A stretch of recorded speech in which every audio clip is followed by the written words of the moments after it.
Hey everybody, this is Monetize and we are on Star Studio.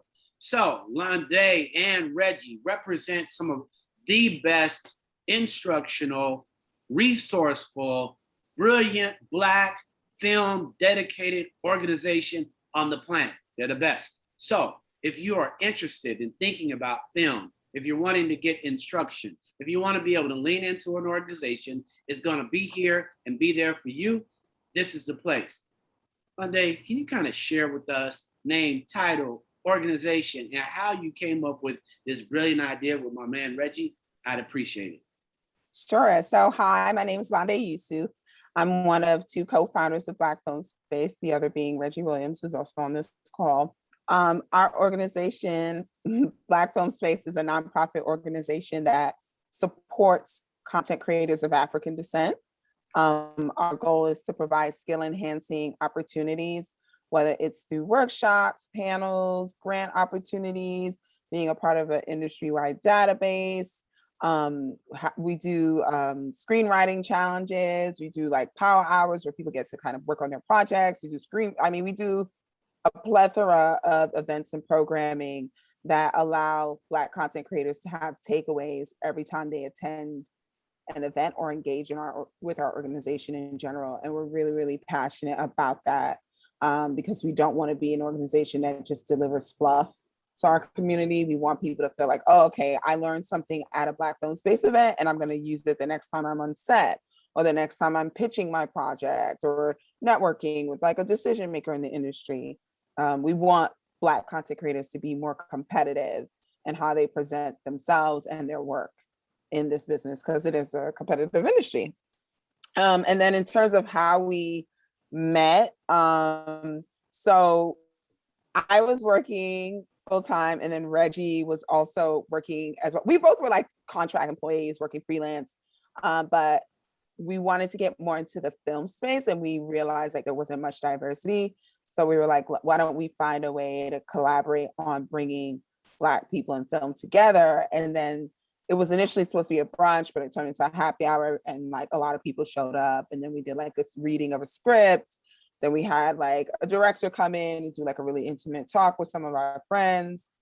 And then it just every month or every like couple of months, it just turned into like something like we were always trying to find different ways to present something cool that felt really intimate with our friends that worked in film in New York because, you know, it's kind of covered in the LA market, but like the Black people in film in New York are kind of more spread out. And then like, I think like 6 months later, like we like became an organization and Black Film Space was kind of birthed. But that was in 2015, October of 2015. So we're nearing our 6-year anniversary. Yeah. Like MJ. Yeah. All right, Reggie. So you decided this idea was something needed. So you're solving a problem. What don't we understand about the film business that Black Film Space solves? I think in regards to Hollywood, it comes down to not just diversity, like in terms of there's more Black people physically in that space, but in terms of diversity of stories. It seems like the nature of the industry is that when something's hot, they just ride it. So, you know, you can look at the last 3 to 5 years, you got a lot of police brutality films. You have a lot of, you know, Get Out sort of type content, a lot of films about race, etc. But there's like, so like if you join our community and network with people and talk with people, you'll see that there's an infinite amount of stories that are coming from, you know, young Black creatives, and the industry is only getting maybe, you know, 5% of what is potentially out there. That's my long pause. I just have a long pause. You know how you do the shot from the film and do the long pause. I kind of long pause when I'm there. I love that. It's often a challenge to have a conversation. Distribution. People are thinking about distribution. what should we know and what is Black film space doing and talking about it as it relates to just that? You got all this content. If it's not on YouTube, then where else does it go? And how can smaller players monetize their content? Is that something that you decided to address, Lande? So yeah, I mean, I think we constantly encourage our community to go to smaller platforms that might have a little bit of cash that can give them like a stipend or some sort of like payment arrangement that might not be Amazon or Netflix, because everybody always wants to run to those two places, but they're inundated with proposals to have projects distributed on those platforms. So if you're unable to get it on there, try a local station, try a Black-owned streaming service, try a streaming service that, yeah, that has recently launched, because they're going to be more forgiving of like beginner filmmakers and not, wait for someone who has made 4 shorts before they put it on their channel. I think that's a more strategic way to get yourself out there. And then once you get on a lot of those platforms, it'll be easier for you to get into the larger ones. And then also you'll know how to like format or structure your film to raise your chances of getting on another platform in terms of like total runtime or like the format or how it's edited. Like all those technical things will be easier for you to navigate once you kind of get on smaller platforms, study the landscape, and then graduate from there.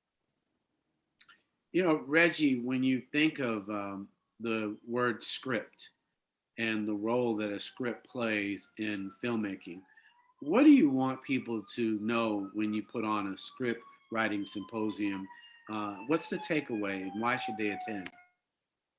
Yeah, so we're really, screenwriting heavy. Black film space, just organically, a lot of screenwriters come to our events, so we host screenwriting workshops.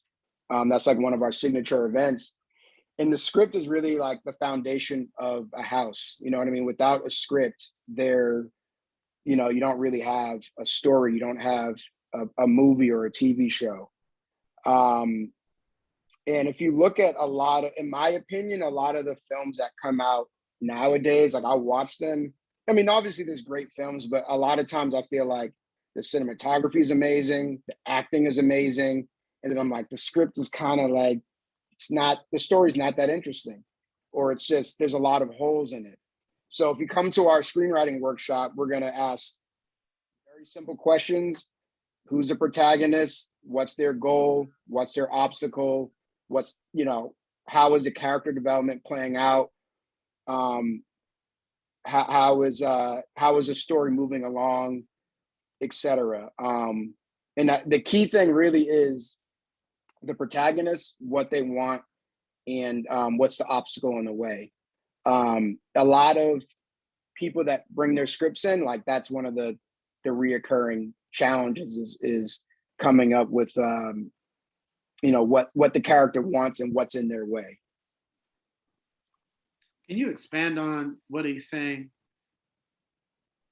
Yeah, I think in regards to, I was gonna say he kind of Reggie, you know how brothers do. I thought what you said was brilliant, but I wanted her to expand on it because it needs not that you didn't do it, but like you got holes, homie. Like there's enough information. What is a formula that you've heard related to script writing that people need to know about? I mean, I'm still figuring out those formulas day to day. But I think one thing that I know, okay, I'll be vulnerable and talk about like my challenges as a screenwriter. I tend to have plot pretty much figured out because the way my brain works is very structural. So that aspect of it is not as difficult for me, like outlining a script, figuring out what it's about, what's happening, and how it ends and all that stuff.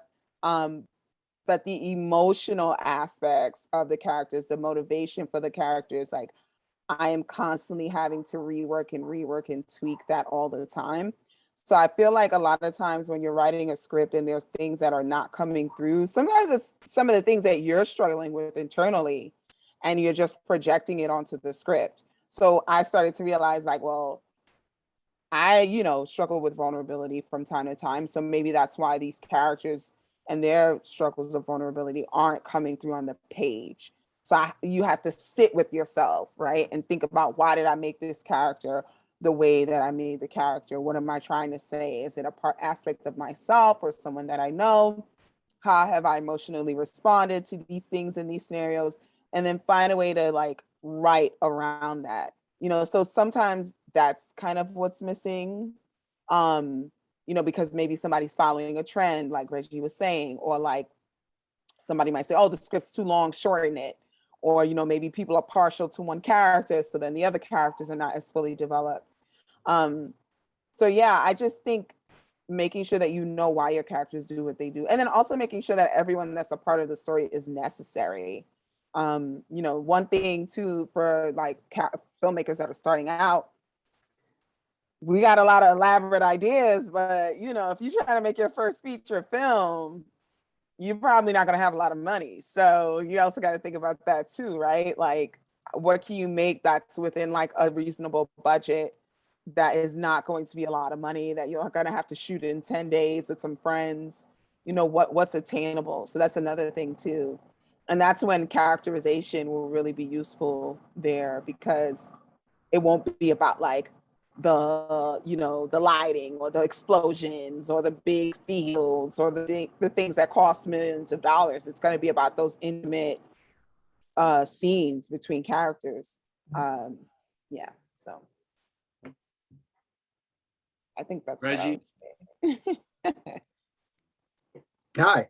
you're at the script writing. She just said that she has this problem which you script for her, and you're listening. And what are you going to say to her about how to solve this problem at Black Space? What would you say? What? I'm sorry. What's the problem? Well, she described her problem, Reggie. I mean, she said that she clearly understood the plot, but the in between part about The getting motivations for the the characters, motivations yeah. for the character. I do have a theory on that. Yeah, I mean that's kind of challenging to answer, because I would need to know exactly what Well, the problem is. right, but I think the other thing is, and this is just fun, us talking as family. I think some people have not watched enough films. Two, they're just not great storytellers. So they omit things like, how a person's leg is broken, or why you put somebody in that's a crack addict. Like, they have no idea where they end or begin in a story. And sometimes even the minor character has to bring something in that's major, that creates a conflict for somebody else, and he's already a conflict in society. So many times we don't understand how to create the conflict. Clearly we know how to do the drug dealer, so we know his conflict the whole time. So that's one we got down, Reggie. I think we could dap each other up. They have definitely doubled down. Club owner On criminal, yeah. we Black got men in particular being criminals, yeah. The vulnerability doesn't necessarily always exist in how we tell that criminal story. Like, you won't often see him steal, as in Spike was very real. Like, you're gonna be in your mom and daddy's house, they might have to kill you because you like all the way off. There are lots of people that are managing off relatives, and we really don't tell that story. And we're not always happy confronting the fact that many of people in our community are not only vulnerable, but they're just freaking off. And that's a part of the oppression. You know what I mean? It's that I think even John Singleton would pick up that guy and just show what it was like for somebody to just be not there. And you like, you ain't matured yet. No, he hadn't. He'd been a permanent little boy. He didn't say it out loud, but he showcased that. I think Well, one thing sorry, I didn't mean to cut you off. no, it's just family talk about Black film space. It's not me. It's your show. One thing I will say is that I think that our generation, like millennial, Gen Z, and younger, like we are clear about like oppression. I mean, we may have not experienced it to the level of intensity as prior generations, but I think a lot of, because we hear this a lot in our group too, like people want to figure out how do I transcend the trauma that I've inherited through this oppression, right? And how do I tell stories that show possibilities beyond like this life of despair? I think our generation One thing is is trying to funny, figure that out. but I think one thing that's funny, an interesting story. There was a young woman in California that really addressed this land that had been taken, and that literally the white people took the land and the blacks that owned it on the beach, and they were talking about the fact that land ownership that had been stolen from black people, by the time they look at it and address it, that it would be hundreds of years later before. And I think it's that feeling that many want to have as being black, that this society is just going to automatically, you're not going to necessarily get past that moment. You know what I mean? Because all the way to the naming of everybody, you got a beautiful last name. I got the last name of some slave owner. Like it's a whole process of erasing the not only the statues, but the very habits inside. So maybe that's not, Yes. and that's that psychological. Maybe it shouldn't even be a want.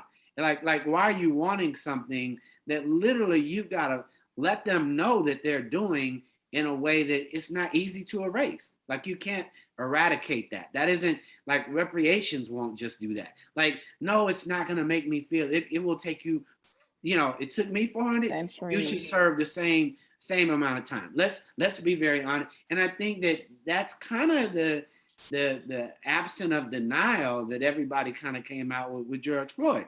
It was kind of, you had it with Black Lives Matter, but boom, George Floyd kind of said, everybody is affected, and just let everybody get infected with this new kind of wherever you decided to wake up on. So I think it's kind of like the woke pill. Maybe that's the comedy we can do together, Reggie, where everybody takes this woke pill and all of a sudden you really get woke and you know if you're anti-racist because you break out or something like that. But I think it's just like the pill that's woke. I think there are going to be tons of great stories. But when people lean into you for grants, why are they coming? And what kind of grants and who's giving these grants that people are applying for when they come to Black Film Space? Well, we have this year we've had 2 grants. One is with Quayle TV, which is a Black-owned streaming service. So this year we are giving out 4, in partnership with them, we're giving out 4 $500 micro grants. And then part of that is they get their work streamed on Quayle TV.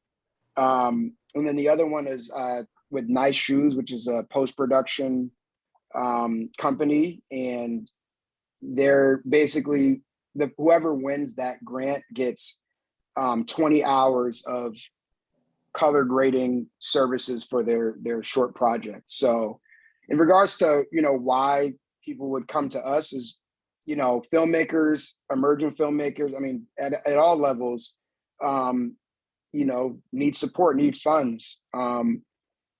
Young Black people, a lot of young Black people don't have the funds to complete their projects. So at this moment, we're doing what we can to, support them. And as the years go on, our grants are only going to get bigger and better. I love it. The other thing is, when you find that you've been 6 years, can you tell me a story on some of the individuals, one of your favorite individuals who has been with you over 6 years and now they're started here and they're someplace else? Can you share that story with me? I'll mention one person. His name is Xavier Coleman. He came to our first script reading, right? Yeah. Yeah. He was there from the very beginning. He came to our first screenwriting retreat where he was developing this short horror film. He raised the money, some of us donated. The film did pretty well in terms of the festival circuit. He started working on the feature and he got into Sundance in 2020. Yeah, the end of 2020. And I believe he wrapped. Yeah, he finished the program. But it's changed, this project, we've tracked it from the beginning of our organization's inception. And now he's basically I wouldn't be surprised if it was going to be in theaters very soon, or if it's in production as we speak. So, you know, he's somebody who's going to emerge into the industry very quickly. We have another member named Tari Waribi. He also came to the first script reading, and he, after maybe like 3 years or so of coming to our events regularly, he applied to American Film Institute, got in Los Angeles. Always supported, you know, our organization, still does. You know, anytime we call him for anything, he's down. But he just graduated. He got his MFA in film, and he's working. He's working in the business, and he's on his way. He's on his way for sure. So as creators with those two beautiful stories, what's it like when you see a person and you meet that they are Black, they have the desire, they have the skill set in mind, and they just need the nurturing encouragement that your organization, Black Film Space, gives? What's it like to see them, for you, Reggie, to see them come and mature and then ultimately be confirmed by outside of you all's nest? Yeah, I think it's very rewarding, because the work that we do it's not easy, and just personally, like, sometimes I tell people, you know, what I do, people who are not in this industry, what I do, and sometimes it's, you know, it's kind of like, oh, all right, that's cool. And in my mind, I'm like, I think this is pretty dope, actually. So when somebody, you know, someone comes to one of a screenwriting workshop and is like, this was amazing, I needed this, that feels good to be able to, you know that our work is impactful. So it's great if somebody comes to our events or as a member and goes on and gets staffed as a writer, or starts doing, you know, bigger and more financially rewarding work. That's great. But just someone coming to a screenwriting workshop, someone coming to a panel, and just at the end, people, you know, 15 people are writing in the chat like, this was amazing, you know, I want to, you know, we'll be back, that sort of thing. It feels good to have an impact, to actually be doing tangible work, you know. Yeah. Question. I also wanted to add, sorry, Winston, I just also wanted to add to that, whenever we have events and our members or new people that they bring network, and then you see them on set together, and I'm like, oh, you guys met through us. Like, we have so many people who have started collaborations just from being in the same space, and they're friends now, and they work on projects all the time. I know I've had our members on my set, Reggie has as well. So like, that is a huge help when it comes to like saving money and just getting like peers to support you on set, where you feel like protected as a director, especially if it's like one of your first projects and you're nervous and things like that. Exactly. Yeah. So for those who have not had the opportunity to see some of your creative work, can you describe, Lande, some of your creative work and your favorite film story that you're telling or have told? Yeah, I mean, I tend to focus on characters like myself, you know, like young millennial Black women who are kind of figuring things out, you know, in a world. And then I tend to like focus on a particular issue, whether it's like race or patriarchy or spirituality, or just something that is important to me that I want to challenge, you know, because for me, I'm not somebody who doesn't think that we shouldn't talk about race in our films, but I do want us to kind of better understand how it impacts us and figure out how we can initiate, at the very least, initiate a more healing experience throughout the course of our lives or the lives of our next generation. I'm like really interested in that and figuring out what that looks like. So right now, and I'm also first generation Nigerian American. So I kind of have like a dual experience in terms of identity. Like, I grew up in Brooklyn. around like the African diaspora. So I've been exposed to like Black Americans, Caribbeans, Afro-Latino, other Africans. But I also grew up in a household where both of my parents were Nigerian. So it was like a Nigerian experience. So there's a lot of intersection in terms of how I look at Blackness. And I'm really, really interested in exploring that in my work as well.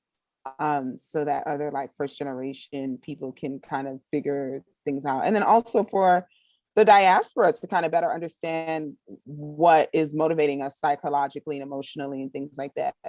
So yeah, I am working on a feature film and a doc, amongst some other things, but those are kind of like the two main things. I have made a few shorts and I'm still open to making more, but I'm at the point in my career where I really want to make something that's more longer form, so that my role as a director is taken more seriously. Yeah. Right, you, Reggie. Story. I think at this moment in time, I've made a feature-length documentary about my identity in regards to being a Black man. And I've made a short film about a man in his mid-20s and a woman in her mid-40s that navigate a casual relationship. And I would like to turn that into a feature film. I would say my work at this moment is between kind of, diving into young Black men, 20s and 30s, and their identity, whether it's in regards to being Black, in regards to their sexuality, in regards to dating, and also just kind of like, I also just want to make kind of like screwball comedy that doesn't, like, I'm not like, there's no like, I mean, there's always going to be like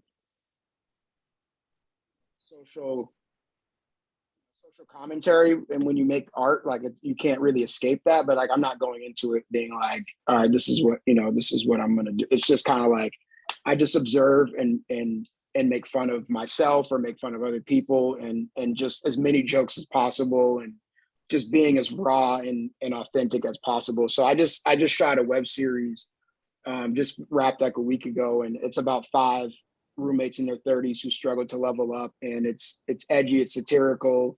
There's social commentary, but I'm literally just like, how many jokes can I tell, and how do I keep like a really simple story? Because I do feel like comedy's kind of not dead, but like, it's not like a lot of, there's more like the thing now is dramedy, and I love dramedies. I'm all about moderation. It's not like I don't want to see police brutality films. It's not like I don't want to see dramedies, but whenever the pendulum swings one way, I'm like, what about this other stuff? So I just want to make something that's like funny, jokes. That's it. So. Well, I know I'm going to join Black Film Space for certain. And I would encourage anybody that's watched and listened to support these two. They are truly committed to our community's evolution in the area of Black film space. So I want to thank both of you for all that you've given. And if you could give 3 tips of advice. 3? Gee. 3. I know you. I ain't that rich yet. These 3. These 3, whichever 3. But we're going to start with my sister. What would you encourage people that are looking and trying to figure out, what would be the 3 things that you'd let them know about this journey heading into Black film space? About the film industry or about our organization? Well, I think just the film industry through your organization, but just 3 tips. Okay, I would say that it's important to be a part of the Hollywood machine, but you got to start indie. Like, that's just the best training ground. And don't dismiss your peers because they don't have certain credentials. There are a lot of talented people, especially Black people, due to marginalization, that have not been acknowledged by the business, and that does not make them less worthy as a professional in film. And it doesn't make their craft any less valuable. So because I see that a lot. So that's number one. Number two, whatever you want to do in film, just make it a practice, you know, figure out how to incorporate that practice into your schedule. Consider it something that you have to make as part of your routine, like working out or meditating, or, you know, it has to be something that you regularly engage with in order to get better at it. Even when people read like your first couple of drafts and they say, oh, this is good, those are your friends. Like somebody who reads 15 scripts a day might want you to work on certain areas. So, you know, just improve your craft as much as you can. I know it's tough, especially a lot of us who are juggling jobs and life, and, you know, it's not easy, but, you know, don't beat yourself up if you can't perfect the regularity, but just do what you can to kind of make it a regular practice. And then lastly, I would say this industry is tough, you know, so measure your expectations. Like you might get in film and it might take you 7 years to pop, you know what I'm saying? So what's your strategy, right? So that you're not like surfing couches, you know, figure out how you're going to feed yourself and not go insane, because that's something that I've had to figure out too. Like, how can you make money and be an artist at the same time? You know, we don't live in a world that acknowledges struggling artists. You know, the artist becomes recognized once they can be commoditized in America. So before you get to that point, sadly, what are you going to do? So that's one area that I think is really important, especially for Black artists, because it takes us longer to get into the business. Yeah, so those are my 3 Yes. tips. So as far as those are great. I think I'm gonna kind of say something similar, but I guess Was that a joke? Kind of similar? No, just no. They're yeah, we'll see. You be the judge of that. Let the audience be the judge. It like Lande was kind of like Lande was saying. It's called show business. So if you want to make films and you don't really care, okay, cool. But if you're serious about breaking into the industry, you have to understand that it is a business. And I think for me personally, I don't know if it's not a regret, but I do feel like something I could have done 10 years ago was treat it more like a business. I felt like I was just creating and being like, this is a project I'm gonna make just to like get better at my craft, which is a good mentality to have. But time goes by fast. So if you're someone in your like early mid-20s, like think of it as a business right now. And if you come to Black Film Space events, we will give you resources and knowledge to learn how the business aspect of it works. The other thing is like you need a team of people, even if you're just a screenwriter and you just want to be staffed and write scripts and you're not like a, on set production filmmaker. You need people that you can trust, people that you can call when things get rough, to collaborate with, to learn from, even if it's just like 3 or 4 people that you can rely on, like not just with film, but in life in general. Like try to do everything by yourself, like get a team, come to Black Film Space, you come to one event, you can meet everybody right there. You're on virtually, you could do it right there. And the last thing is, patient. It's a lifelong journey. If you look at a lot of the like well established filmmakers that direct television, that write for TV, that direct films, like a lot of them are middle-aged people. This is not the rap industry where at 19 you're a superstar. Like it's gonna take you, I think it'll take the average filmmaker like maybe like 10 to 15 years to get to the high level. Maybe. Sometimes, I mean, look at the I can't pronounce the name, but the guy that made Squid Game, everybody's talking about right now. He's 50 years old, and he's just now getting which game? Squid Game on Netflix. You seen the post? Everyone's like he got rejected 12 years ago or something, Yeah. and now his thing is that's the hottest show on. Everyone's talking about on Netflix. Everybody. So he's 50. He's Asian. been doing this. He's been Asian doing this. guy, yeah. Yeah, Korean. He's been doing this for like 30 years. So it's a lifelong journey. Like Lande said, get yourself a job. I did attempt. For real. I Get a job. I attempted to watch it. It was definitely Korean. So it was definitely Korean. I guess, you know, once again, I have so little time to rent my mind out that I know there was something there. I could feel it. I was checking it, and then I said, well, you know, I'm not really that much into gaming today. And I actually clicked on a master class. But needless to say, much love and respect to everybody. Ladies and gentlemen, you've been here on Star Studio. We've had Black Film Space. We want you to support. They've given you a true insight on where and how you can get involved. But if nothing else, join today so that you can get and have access to all the support that you see on this screen right now and the love that's in their heart and in their eyes for you and I and the future of our community. I'm Munson Steed, and we'll see you guys next time on Star Studio.